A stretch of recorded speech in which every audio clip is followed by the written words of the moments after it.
Hello students. So in last lecture we covered implantation and fertilization. So in today's lecture we are going to complete our chapter, means we are going to study embryonic development, parturition and lactation. So let's start with the embryonic development. So students, कल हमने क्या cover किया था? Cleavage. उसको एक बार थोड़ा सा recall करते हैं ताकि आपकी कंटिन्यूटी बन जाए. ठीक है, तो हमने क्या देखा था? फर्टिलाइजेशन के बाद क्या बना था? डिप्लॉइड जाइगोट बना था. और उसमें जो फर्स्ट क्लीवेज हुआ था वो कब हुआ था? After 36 hour. ठीक है, 36 आवर के बाद फर्स्ट क्लीवेज हुआ एक सेल से, उसके अंदर दो बनी, 2 से 4. और जो सेल क्लीवेज के बाद बन रही है उसके अंदर उनका साइज इंक्रीज नहीं होता, साइज घटता जाएगा सेल्स का. ठीक है, और जो सेल्स होंगे उनको हम क्या बोलेंगे? ब्लास्टोमियर. तो 8 से 16 ब्लास्टोमियर की जो स्टेज होती है उसको बोलते हैं मोरूला. और मोरूला जो होता है वो सॉलिड मास होता है सेल का.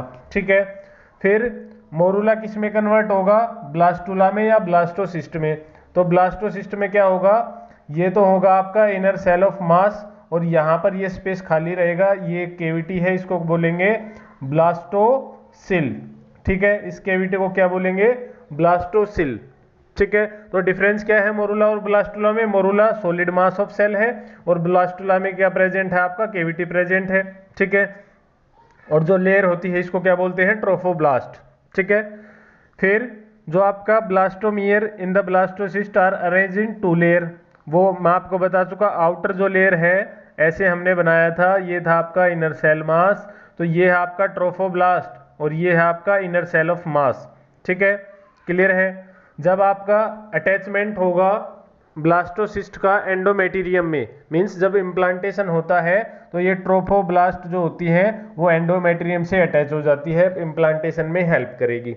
ठीक है, कैसे होगा इम्प्लांटेशन? सपोज ये है आपकी यूट्रस की वाल. ठीक है, ये आपका आ गया ब्लास्टोसिस्ट. ठीक है, ये आपका इनर सेल मास, ये है ट्रोफोब्लास्ट. ठीक है, तो नेक्स्ट स्टेप में क्या होगा? ये जो आपका ये है आपका यूट्रस, इसमें ऐसे बन जाएगा और ये यहाँ पर आपका जो ब्लास्टोसिस्ट है वो ऐसे आकर अरेंज हो जाएगा. ठीक है, फिर क्या होगा? ये क्या है आपका? एपिथेलियम. एंडोमेट्रियम जो है उसका एपिथेलियम है, तो ये इसको ऐसे कवर कर लेगा पूरे. आपका जो ब्लास्टोसिस्ट है इसको ऐसे कवर करके, और जब ये कंप्लीटली इसके अंदर एम्बेडेड हो जाएगा एंडोमेट्रियम में, फिर बोलेंगे कि हम इम्प्लांटेशन हो गया. ठीक है, क्लियर है? और इम्प्लांटेशन फर्टिलाइजेशन के 7th डे को होता है, मीन्स 7 दिन बाद होता है, फर्टिलाइजेशन के बाद, जाइगोट बनने के बाद. ठीक है, और यूट्रस में कब आता है? यूट्रस में आपका 4th डे को एंट्री हो जाती है किसकी? आपका मोरूला की. 4th डे को वो किसके अंदर आ जाता है? यूट्रस के अंदर. ठीक है, और 7th डे को इम्प्लांटेशन हो जाएगा. इम्प्लांटेशन के बाद क्या होता है इसमें आप देख भी सकते हो कि कैसे इम्प्लांटेशन हुआ है. ये है आपका एंडोमेटेरियम. ठीक है, ये ब्लास्टोसिस्ट, ये ब्लास्टोसिल केविटी, ये आपका आउटर ट्रोफोब्लास्ट, ये इनर सेल मास. ठीक है, अब ये है आपका एंडोमेटेरियम की एपिथेलियम.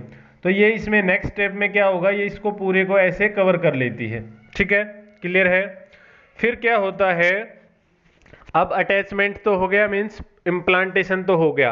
अब फीटस जो है, फीटस तो अभी हम नहीं कहेंगे, अभी हम इसको एम्ब्रियो कहेंगे. ठीक है, अब तो जो है आपका ब्लास्टोसिस्ट है, इसको हम क्या करेंगे? इसको न्यूट्रिशन चाहिए सारा, इसको फूड चाहिए, इसको रेस्पायर भी करना है, इसको एक्सक्रीशन भी करना है, तो उसके लिए एक कनेक्शन चाहिए. ठीक है, वो कनेक्शन क्या होता है? प्लेसेंटा.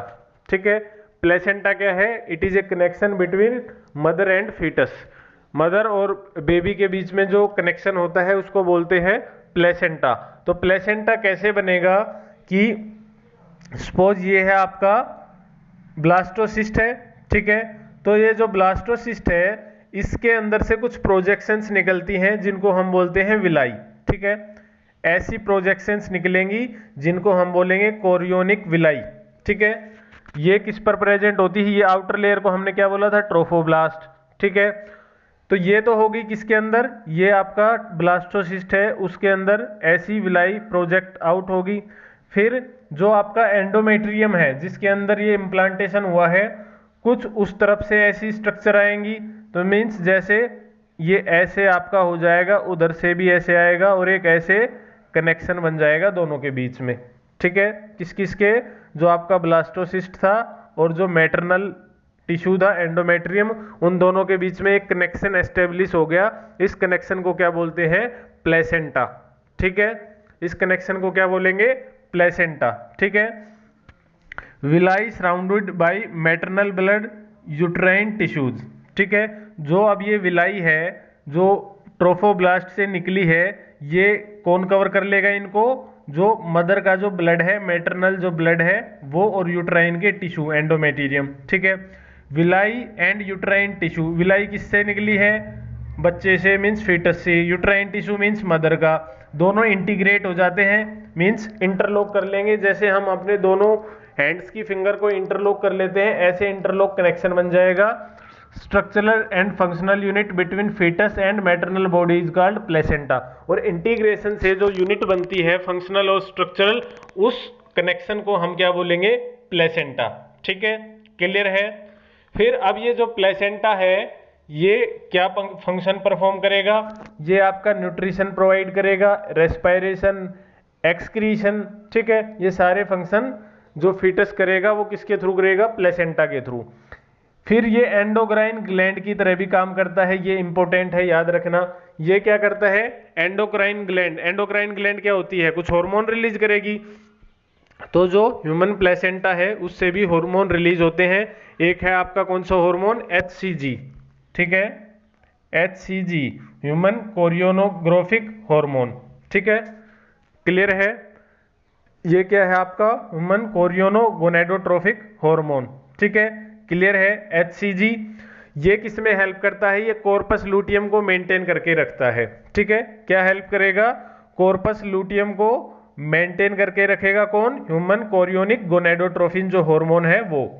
तो कॉर्पस लूटियम मेंटेन रहेगा तो प्रोजेस्टेरोन है वो निकलता रहेगा, क्योंकि कॉर्पस लूटियम क्या करता है? Progesterone release.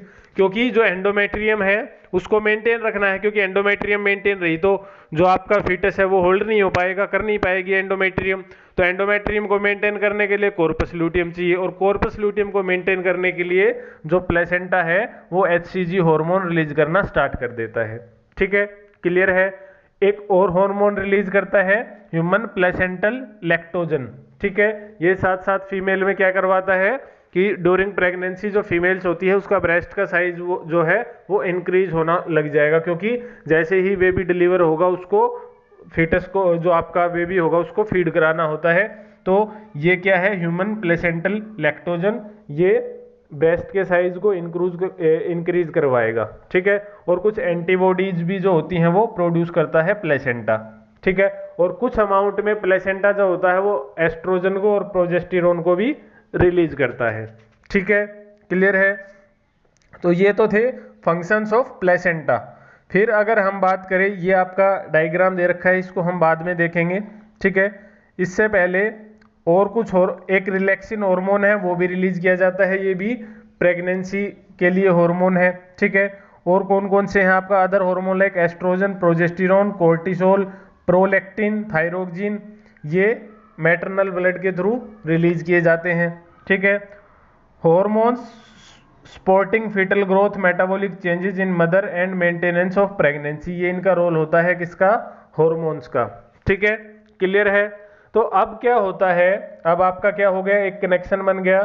तो अब होगी एक और स्टेज जो एनसीईआरटी में नहीं दी हुई, उसको हम बोलते हैं गैस्ट्रुलेशन। ठीक है, गैस्ट्रुलेशन क्या होता है? जो आपका सेल ऑफ मास था, इनर सेल ऑफ मास था, उससे 3 जर्म लेयर बनेंगी आपकी। जो जर्म लेयर होती हैं आपकी एक्टोडर्म, एंडोडर्म एंड मीजोडर्म। ठीक है, जिनसे डिफरेंशिएट होके बॉडी के अंदर जितने भी ऑर्गन होते हैं वो बनते हैं। ठीक है, तो उन 3 जर्म लेयर का बनना क्या कहलाता है? गैस्ट्रुलेशन। ठीक है, तो उसमें क्या होता है? सबसे पहले बनती है आपकी कौन सी? एंडोड्रम। ठीक है, सबसे पहले क्या होगा? एंडोड्रम बनेगी, inner cell mass, outer ectoderm and inter endoderm. Suppose ये है आपका एक्टोड्रम, ये एंडोड्रम, और इनके दोनों के बीच में क्या प्रेजेंट होगी? आपका मीजोड्रम। ठीक है, क्लियर है? और जो आपका इनर सेल मास होता है इसमें आपको स्टेम सेल मिलेंगी। स्टेम सेल वो होती हैं जो किसी भी ऑर्गन को जनरेट करने में पोटेंसी होती है उसको वो किसी भी टिश्यू ऑर्गन को बना सकती है। ठीक है, इसका मिसयूज भी किया जाता है कई जगह पर, कई कंट्रीज में। ठीक है, तो स्टेम सेल वो होती है जिससे पूरा ऑर्गेनिज्म है वो प्रोड्यूस हो सकता है। ठीक है, क्लियर है। फिर क्या है आपका और कुछ इंपॉर्टेंट है वो देखते हैं, थोड़ा एनसीईआरटी से बाहर निकल के उसको एक बार कवर कर लेते हैं। ठीक है, ये हो गया था कि जो आपका फर्स्ट क्लीवेज है वो कब होता है, आफ्टर 36, इसमें 34, ये आपको कहीं ना कहीं वेरिएशंस मिल जाएगा। ठीक है, fourth day after fertilization uterus में पहुंच जाता है। मोरूला क्या है, solid mass of cell having 8 to 16 blastomere. ठीक है, फिर क्या है, जो क्लीवेज होता है मैमल्स में वो क्या होता है, होलोब्लास्टिक। ठीक है, how cleavage differ from normal mitosis, very short interphase, कि क्लीवेज में जो इंटरफेज होती है वो बहुत शॉर्ट होती है। ठीक है, जो क्लीवेज होता है वो सिर्फ जाइगोट के अंदर होता है। हाई ऑक्सीजन कंजप्शन होता है during cleavage, size of cell decrease with every division, जो सेल का साइज है जो अंदर इंक्रीज हो रही है, सेल तो इंक्रीज हो रही है लेकिन उनका साइज है वो डिक्रीज होता रहेगा, और डीएनए सिंथेसिस की जो प्रोसेस है वो फास्ट हो जाती है। ठीक है, क्लियर है।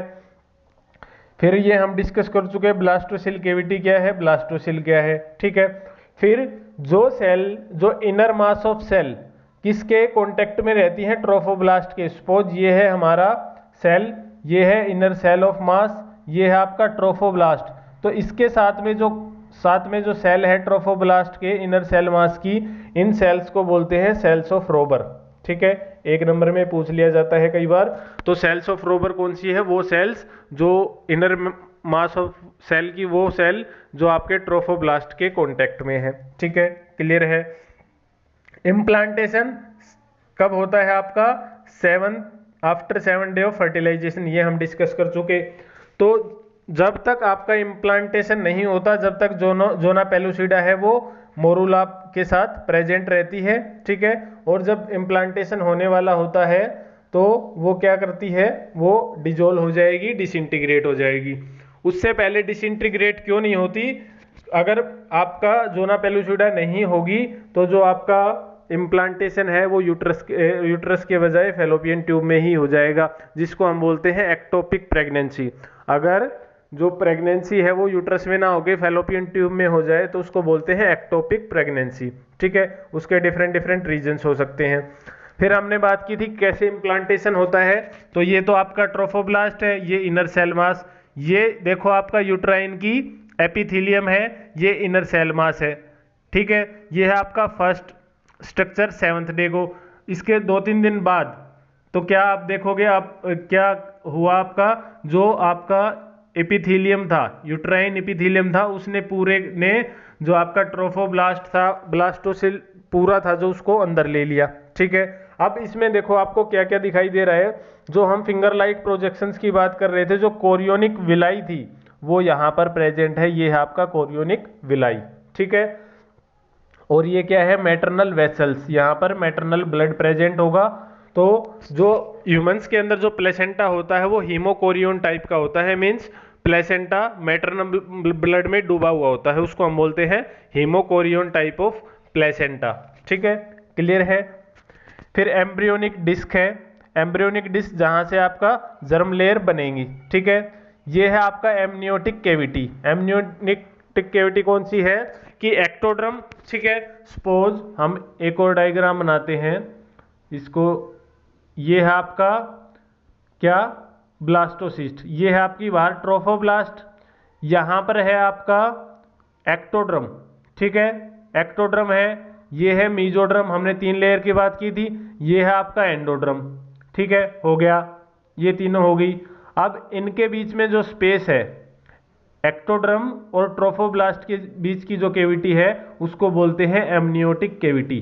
ठीक है, ये एम्ब्रियोनिक डिस्क है, मीन्स यहाँ से आपकी लेयर बनेगी, ये है ट्रोफोब्लास्ट, और इनके बीच का जो स्पेस बच गया वो होता है एमनियोटिक कैविटी। इसके अंदर एमनियोटिक फ्लूइड फील्ड होता है जो फीटस को शॉक से बचाता है, झटके से। अब ये मदर है जो प्रेग्नेंट है वो एकदम से गिर गई तो उसको शॉक एब्जॉर्बर का काम कौन करता है, एमनियोटिक फ्लूइड।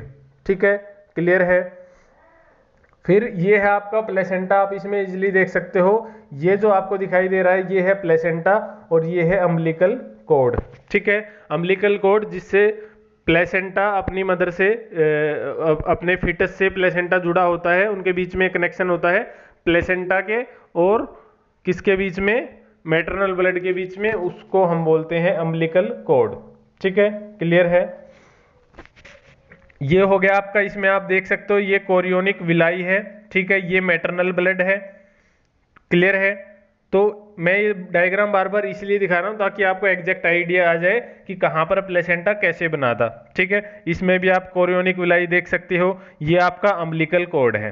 ठीक है, अम्बिलिकल कॉर्ड एक तरफ तो कोरियोनिक विलाई से अटैच है, दूसरा फीटस से अटैच है। ठीक है, जब आफ्टर प्रेगनेंसी अम्बिलिकल कॉर्ड भी बाहर निकलता है, जब बेबी बाहर आता है तो इसको कट करना पड़ता है अम्बिलिकल कॉर्ड को। ठीक है, क्लियर है।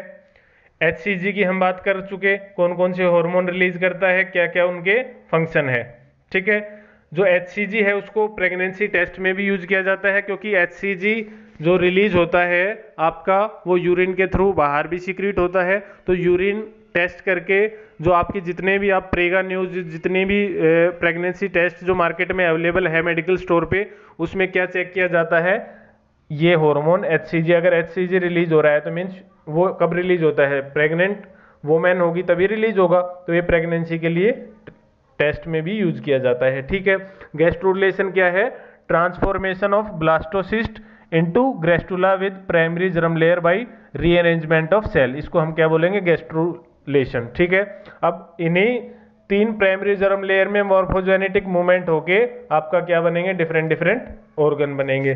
ठीक है, क्लियर है। इसमें आप देख सकते हो ये है आपका ब्लास्टोसिल। ठीक है, क्लियर है। ये है आपका तीनों जर्म लेयर, एक्टोडर्म, एंडोडर्म, ये है ब्लास्टोपोर जिससे माउथ बनने वाला है आगे चलकर। ठीक है, फिर इनके बीच में मीजोडर्म बन गई, एक्टोडर्म और एंडोडर्म के बीच में। ठीक है, इसमें आप इजिली देख सकते हो। क्लियर है। तो ये था आपका गैस्ट्रुला, इसमें और आप क्लियरली विजिबल हो जाएगा। इसमें क्या क्या देख सकते हो आप, नोटोकोड है, डोर्सल ब्लास्टोपोर है, मीजोड्रम है, एंडोड्रम है, इनसे ही चल के आगे आपके सारे ऑर्गन है वो बनने वाले हैं। ठीक है, फिर हमने बात की एमनियोटिक कैविटी की। तो एमनियोटिक कैविटी क्या था, स्पेस बिटवीन एपीब्लास्ट मीन्स जो एक्टोड्रम है वो और ट्रोफोब्लास्ट के बीच की जो कैविटी है उसको क्या बोला हमने, एमनियोटिक कैविटी। इसमें एमनियोटिक फ्लूइड प्रेजेंट होता है जो शॉक एब्जॉर्बिंग का काम करता है। ठीक है, क्लियर है। फिर ह्यूमन जो प्लेसेंटा होता है वो कोरियोनिक प्लेसेंटा होता है, मीन्स इसमें कोरियोन क्या होता है, पार्टिसिपेट करता है प्लेसेंटा की फॉर्मेशन में, इसलिए हम इसको कोरियोनिक प्लेसेंटा भी बोलते हैं। क्लियर है। इसमें अगर आपको कैविटी देखनी है तो इस डायग्राम में आपको सारी चीजें क्लियर हो जाएंगी कि कौन सी कैविटी कहाँ पर प्रेजेंट होती है, क्योंकि कई सारे स्टूडेंट्स को कैविटी में कंफ्यूजन होता है। ठीक है, अब इसमें देखो 4 जो आपको दिखाई देंगी कैविटी कौन कौन सी हैं। ये तो है आपका कोरियोन। ठीक है, कोरियोन क्या है, सबसे बाहर प्रेजेंट है पूरे फीटस को, ये है आपका फीटस। ठीक है, इस पूरे को कवर किसने कर रखा है, कोरियोन ने। ठीक है, फिर योक सैक है, ये वाला जो पोर्शन है, मैं डिफरेंट कलर यूज कर रहा हूं यहाँ पे, ये वाला जो आपका पोर्शन है ये है आपका योक सैक। इसके अंदर फूड अवेलेबल होता है, न्यूट्रिएंट्स का काम करता है ये, और सबसे पहले जब ब्लड बनना स्टार्ट होता है तो वो योक से बनना स्टार्ट होगा। ठीक है, क्लियर है। फिर अगर हम बात करें आपके सेकंड, तो ये है आपका एमनियोटिक कैविटी, जो कहाँ स्पेस है, ये है आपका ट्रोफोब्लास्ट। ठीक है, और ये है आपका फीटस, इसके बीच की जो कैविटी है इसको हम क्या बोलेंगे, एमनियोटिक कैविटी, और इसके अंदर जो फ्लूइड प्रेजेंट होगा वो होगा आपका एमनियोटिक फ्लूइड। ठीक है, क्लियर है। फिर है एलेंटोइस, ये है आपका, इसको डिफरेंट कलर से येलो से लेते हैं, ये है आपका एलेंटोइस। ठीक है, तो आपको सारी जो स्ट्रक्चर्स हैं वो क्लियरली इसमें विजिबल है, कोरियोन कहाँ है, एलेंटोइस कहाँ है, एमनियोन कहाँ प्रेजेंट है। ठीक है, क्लियर है। इसमें आप देख सकते हो ये आपका विलाई होगी, ये एमनियोटिक कैविटी है जस्ट फीटस के बाहर। ठीक है, और पूरे को जो कवर करके रखी हुई है ये है कोरियोन, ये पूरा जो कवर कर रखा है। ठीक है, ये योक सैक है आपका, जो किसमें, इसमें न्यूट्रिएंट्स प्रेजेंट होंगे। क्लियर है। ठीक है, HPL का हम फंक्शन डिस्कस कर चुके। रिलैक्सिन क्या है? Relaxin facility parturition means delivery में काम करेगा। जो आपका प्यूबिक सिम्फाइसिस है या पेल्विक गर्डल है उसको वाइड करने में, उसको रिलैक्स करने में हेल्प करेगा, ताकि बर्थ कैनाल है वो वाइड हो सके और जो बेबी है वो इजिली डिलीवर हो सके। ठीक है, क्लियर है? ये है आपका 1 मंथ का फीटस। ठीक है, ये है 1 मंथ का फीटस। इसमें आप देखोगे तो 1 मंथ का जब फीटस होता है तो उसमें सबसे पहले क्या बनना स्टार्ट होता है? हार्ट बनता है। After the end of first month आप हार्ट की साउंड सुन सकते हो स्टेथोस्कोप से। ठीक है, ये जो उबार है ये किसका है? हार्ट का। ठीक है, इससे क्या बनेंगे? आपके लिम्स। तो फर्स्ट मंथ में हार्ट साउंड है वो सुनी जा सकती है। ठीक है, क्लियर है? ये आप डिफरेंट डिफरेंट स्टेज देख सकते हो, first month, second month, third month. ठीक है, आफ्टर थर्ड मंथ जो आपका लिम्स है मीन्स फोर लिम, हिंड लिम वो बन जाते हैं प्रॉपर। फिफ्थ मंथ जो होता है उसमें जो फिटस होगा उसके हेड पे हेयर्स आ जाते हैं। ठीक है, क्लियर है? सिक्स्थ मंथ में आईलैशेस भी बनना स्टार्ट हो जाती हैं, आईलैशेस डेवलप हो जाती है। और आफ्टर सेवन्थ या एट्थ मंथ उसमें सारे जो मेजर ऑर्गन है वो तो थर्ड मंथ के बाद ही बन जाते हैं आपका। ठीक है, क्लियर है? फिर अब इसमें देखते हैं कि क्या लिखा है। By the end of 12 week, 12 week means first trimester 3 month, 3 month के बाद मेजर ऑर्गन है वो इनके अंदर बन जाते हैं। ठीक है, for example limbs and external genital. External genital means third month के बाद ये डिसाइड हो जाता है, पता लग जाएगा कि जो फीटस है वो मेल है या फीमेल है। ठीक है, तो कई जो लोग होते हैं वो इसका मिसयूज करते हैं, वो सेक्स का पता लगाते हैं जो कि इलीगल है। ठीक है, क्लियर है? ठीक है, फर्स्ट जो मूवमेंट है फीटस की वो and appearance of hair on the head are usually observe during fifth month. First movement की बच्चा हाथ पैर मारने लग जाता है कौन से? फिफ्थ मंथ में। ठीक है, after 24 week means second trimester means 6 month, body is covered with fine hair, eyelid separate हो जाती हैं और आईलैशेज फॉर्म हो जाती हैं। ठीक है, और after the end of 9 month pregnancy complete हो जाएगी और जो फिटस है वो फुल्ली डेवलप्ड हो जाएगा। ज़्यादा डिटेल में जाने की जरूरत नहीं है कि कौन से मंथ में ज़्यादा क्या बनता है, जितना एनसीईआरटी में दिया हुआ है वो एनफ है। ठीक है, क्लियर है? और ड्यूरिंग प्रेगनेंसी क्या होता है कि ट्रेटोजन कौन से केमिकल्स होते हैं जो फीटस को एबनॉर्मल बना सकते हैं। ठीक है, तो उनको जो प्रेग्नेंट मदर है उनको अवॉइड करना चाहिए। ठीक है, क्लियर है? और प्रेगनेंसी को इंड्यूस करने के लिए कौन सा हार्मोन होता है? CRH, corticotrophin releasing hormone. ठीक है, अगर ये कम अमाउंट में रिलीज होगा तो जो फीटस है वो 9 मंथ से पहले ही डिलीवर हो जाएगा, और ज़्यादा में होगा तो ये क्या होगा? प्री मैच्योर बर्थ हो जाएगी। और सॉरी कम है तो ये आफ्टर बर्थ जो बर्थ डेट प्रिस्क्राइब कर रखी है उससे भी ज़्यादा लेट प्रेगनेंसी हो सकती है। ठीक है, क्लियर है? फिर लौटते हैं वहीं अपना, ये हम डिस्कस कर चुके। ठीक है, फर्स्ट मंथ में हार्ट फॉर्म होता है, सेकंड मंथ में क्या डिजिट बनना स्टार्ट हो जाती हैं लिम्स के अंदर। ठीक है, मींस फिंगर वगैरह वो बनना स्टार्ट हो जाएंगी। और थर्ड मंथ के बाद जो मेजर ऑर्गन होते हैं वो फीटस के अंदर बन जाते हैं। ठीक है, क्लियर है? फर्स्ट मूवमेंट और जो हेयर होते हैं वो कब आते हैं? After 5 month. ठीक है, क्लियर है? और सेकेंड ट्राइमेस्टर के बाद आपका हेयर आईलिड सेपरेट हो जाएंगी, आईलैशेस है वो बन जाएंगी। ठीक है, फिर है पार्टूरेशन। नेक्स्ट क्या है? पार्टूरेशन। पार्टूरेशन मीन्स कि जब जो आपका फीटस है वो फुल्ली फॉर्म्ड हो गया, अब वो डिलीवरी के लिए रेडी है। ठीक है, तो जो सिग्नल है, पहला सिग्नल कौन देता है पार्टूरेशन के लिए? पार्टूरेशन हम डिलीवरी के लिए यूज करते हैं। तो जो फर्स्ट सिग्नल है वो फुल्ली फॉर्म्ड फीटस देगा। ठीक है, वो क्या रिलीज करेगा? कुछ केमिकल्स रिलीज करेगा, और उन केमिकल से किसको मैसेज जाएगा? ब्रेन को। ठीक है, किसको मैसेज जाएगा? ब्रेन को। और ब्रेन क्या रिलीज करेगा? Oxytocin hormone. ठीक है, क्या रिलीज करेगा? Oxytocin hormone. और ऑक्सीटोसिन जो हार्मोन होगा वो एंडोमेट्रियम का मीन्स यूट्रस की जो वॉल है उसका कॉन्ट्रैक्शन बढ़ा देगा। ठीक है, जैसे ही ब्रेन से ऑक्सीटोसिन रिलीज हुआ उससे जो एंडोमेट्रियम का कॉन्ट्रैक्शन था वो एकदम से इंक्रीज हो जाएगा, और जैसे ही एंडोमेट्रियम का कॉन्ट्रैक्शन होगा वो और ऑक्सीटोसिन इंक्रीज करेगा, ठीक है, और ऑक्सीटोसिन इंक्रीज होगा और ज्यादा कॉन्ट्रैक्शन होगा, तो ऐसे ये प्रोसेस विग्रस कॉन्ट्रैक्शन जो है यूट्रस का वो स्टार्ट हो जाता है, ठीक है, जिसको लेबर पेन बोलते हैं। और किसी कंडीशन में अगर प्रेगनेंसी का टाइम पूरा हो गया है, मीन्स गेस्टेशन पीरियड है जो 9 मंथ का वो कंप्लीट हो गया और जो लेबर पेन है वो स्टार्ट नहीं हुआ है, तो डॉक्टर क्या करते हैं, आपका जो हार्मोन है ऑक्सीटोसिन उसका इंजेक्शन लगा देते हैं, ठीक है, ताकि लेबर पेन है जो आर्टिफिशियली उसको इंड्यूस कर सके, ठीक है, क्लियर है। तो देखो इसमें क्या है, period of pregnancy is called gestation, ये 9 मंथ का होता है। Delivery of foetus is called parturition. The signal of parturition is originated from the fully developed foetus and the placenta, ठीक है।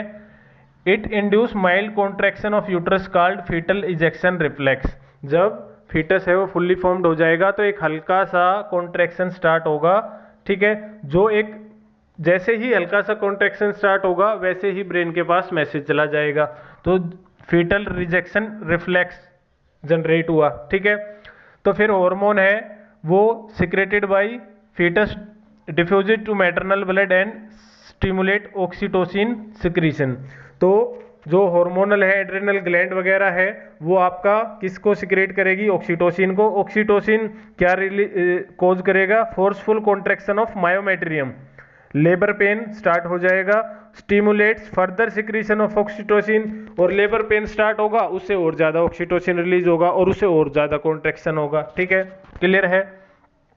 Stimulatory reflex between uterine contraction and oxytocin reaction is continuously inducing strong contraction and pushes the fetus by dilated cervix। तो अब जो cervix है वो कैसा हो चुका होता है, dilated, बर्थ कैनाल के थ्रू जो रिलैक्सिन पार्टूरिशन है वो रिलैक्सिन हार्मोन मैंने बताया था, ये क्या करता है, बर्थ कैनाल को वाइड करने का काम करेगा, जो सर्विक्स रीजन है उसको डायलेट करने का काम करता है रिलैक्सिन हार्मोन, ठीक है, क्लियर है। तो और फिर क्या होगा, after delivery the placenta is expelled out, और उसको यूट्रस से प्लेसेंटा भी बाहर आ जाता है जब फीटस आता है, फिर उसको बाद में उसको कट कर दिया जाता है, ठीक है। तो ये था आपका डिलीवरी या पार्टूरिशन कि कैसे फुल्ली फॉर्म्ड फीटस है वो किसको मैसेज देगा, ब्रेन को मैसेज देगा, वहां से ऑक्सीटोसिन रिलीज होगा और वो मायोमेट्रियम का कॉन्ट्रैक्शन बढ़ाएगा जिससे ऑक्सीटोसिन और ज्यादा अमाउंट में रिलीज होगा और ज्यादा कॉन्ट्रैक्शन होगा, और वो उसको बाहर किसकी तरफ, सर्विक्स की तरफ कॉन्ट्रैक्शन होगा तो जो बेबी है वो पुश किया जाएगा, ठीक है, क्यों, क्योंकि रिलैक्सिन हार्मोन रिलीज कर रहा है तो सर्विक्स वाला रीजन डायलेट हो गया है, वाइड हो गया है, तो इससे जिससे आपका बेबी है वो डिलीवर हो चुके, ठीक है, क्लियर है। फिर नेक्स्ट है लैक्टेशन। लैक्टेशन क्या है कि ड्यूरिंग जब प्रेगनेंसी चलती रहती है तो जो आपका HPL है वो रिलीज होता रहता है, ह्यूमन प्लेसेंटल लैक्टोजन, और फीमेल जो है उसकी जो ब्रेस्ट है वो फीडिंग के लिए तैयार होती रहती है, उनका साइज है वो इंक्रीज होता रहता है, ठीक है।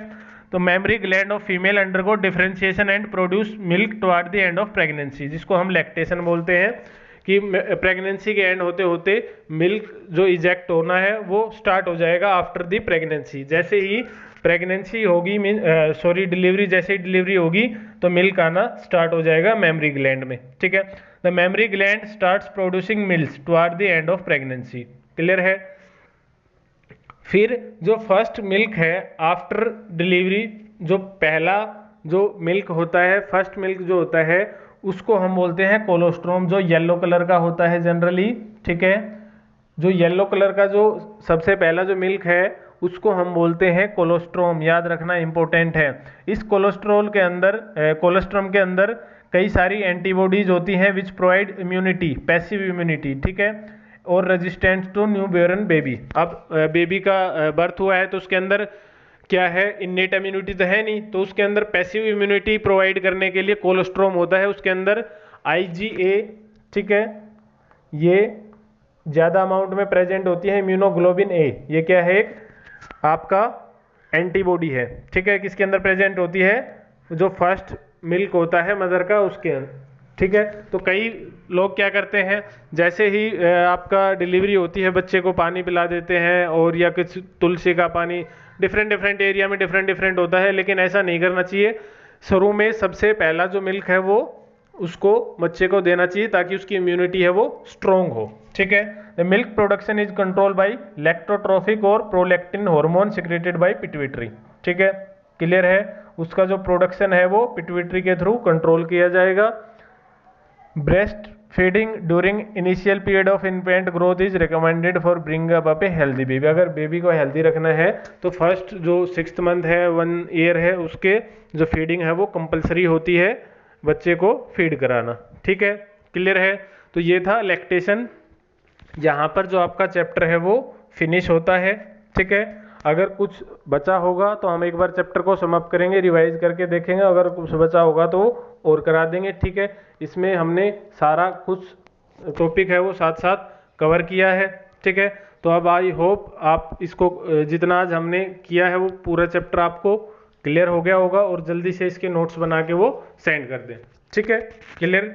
सो thank you for listening me, take care, bye.